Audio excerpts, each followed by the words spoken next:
என்னடா கால் பண்ணுறேன்.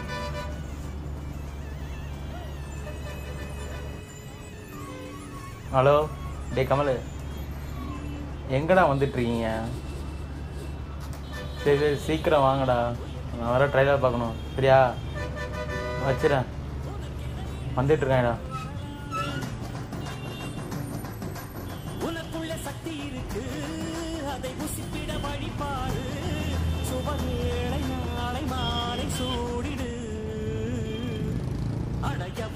என்ன குணம் எவனுக்கு என்ன பலம் கண்ட. டேய் அவங்களுக்கு ஃபோனை போடுறான், அவனை மட்டும் சொல்லு.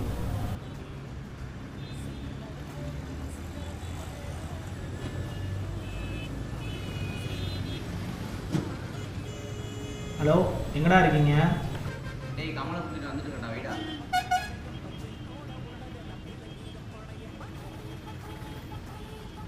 ஒருத்தன் சினிமா பைத்தியம், ஒருத்தன் கட்சி பைத்தியம், ஒருத்தன் கிரிக்கெட் பைத்தியம், இதில் ஒருத்தன் உத்தமாக. நாம் வச்ச குழந்தையப்பா என்றும் நல்ல தம்பி நானப்பா, நன்றி உள்ள ஆளப்பா, தாராட்டி வளர்த்தது சார் வித் மீ அசார். இந்த பக்கத்து வீட்டில் இருக்கிறவங்களாம் வந்து பேசுவாங்க பார்த்தீங்களா, அது ஒரு செம காமிச்சர். அப்படிதான் ஒரு அக்கா வந்து கேட்டிருக்காங்க பக்கத்து வீட்டில் இருக்கிறவங்க.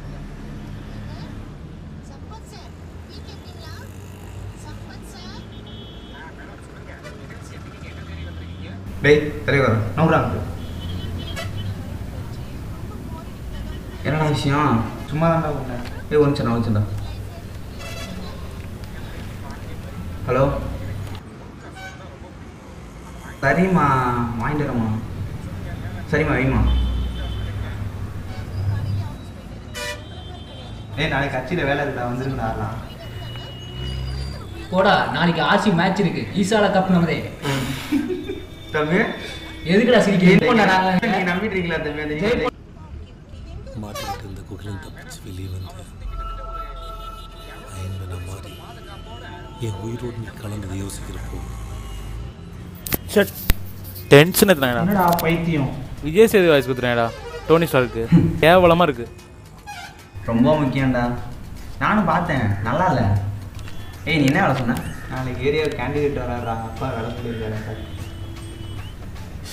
ஏய் ஆமாடா, நீ சொன்னா எனக்கு ஞாபகம் வருது. எனக்கு ஓட்டர் வந்துச்சு இல்லையா? அவன் சொன்ன மாதிரி பண்ணியிருந்தீங்கன்னா அப்பயே உனக்கு வந்திருக்கும். நீ தான் உத்தமனாச்சே. மச்சான் என்னடா இந்த தடவை 20 ரூபா நோட்டு வருமா? அதெல்லாம் கம்மிடா, நீங்கள் புதுசில் மேபி ரோஸ் கலர் நோட்டே வரும். மாசு ஜெர்சி, ஃபோனில் கேஸு, அப்புறம் வந்து பைக்கில் ஸ்டிக்கர் அடிச்சு சம்மச்சி. என்னமோ பண்ணுங்கப்பா, நான் எங்கள் அப்பா கட்சிக்கு தான் ஓட்ட போடுவேன். பட் ஆப்போசிட்டில் நிறையா காசு தருவாங்களே. கொஞ்சம் நிறுத்துங்கடா. ஆ என்னடா பேசுறீங்க? என்ன பேசுறீங்க? சர்க்கார் வந்துச்சு, ஒரு ஊரில் பிடிச்சி டிக்டா பண்ணுவீங்க. கவர்மெண்ட் சொல்ல புலம்புவீங்க. ஆனால் அந்த கவர்மெண்ட் பார்க்குற காரணம் ஓட்ட மட்டும் ஒழுங்காக போட மாட்டீங்களா?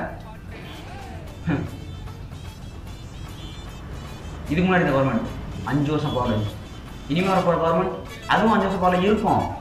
ஆனால் நமக்கு ஒரு நாள் எலெக்ஷன் டே அன்னைக்கு மட்டும் தான் நான் போவேன். நான் யாருக்கு ஓட்டு போகணும்னு சொல்ல வரல, அது ஓங்க இருப்போம். ஆனால் அதை நேர்மையாக போக தான் சொல்கிறேன். நம்ம நினைச்சா சொசைட்டியை மாற்றலாம் சொல்கிறேன். யங்ஸ்டர்ஸ் முதல்ல மாறணும்டா.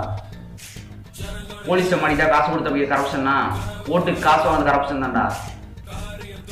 நமக்குள்ள மாற்றம் வந்துட்டாலே நம்மளேருந்து ஒரு தலைவன் நல்லவனா இருக்கும். நம்ம மாறுவோம், நமக்கு அடுத்த ஜென்ரேஷன் மாற்றுவோம். இது முடிவில்ல, ஆரம்பம். எதிர்காலம் இளைஞர்கள் கையில. இனியொரு விதி செய்வோம், விதியினை மாற்றும் விதி செய்வோம்.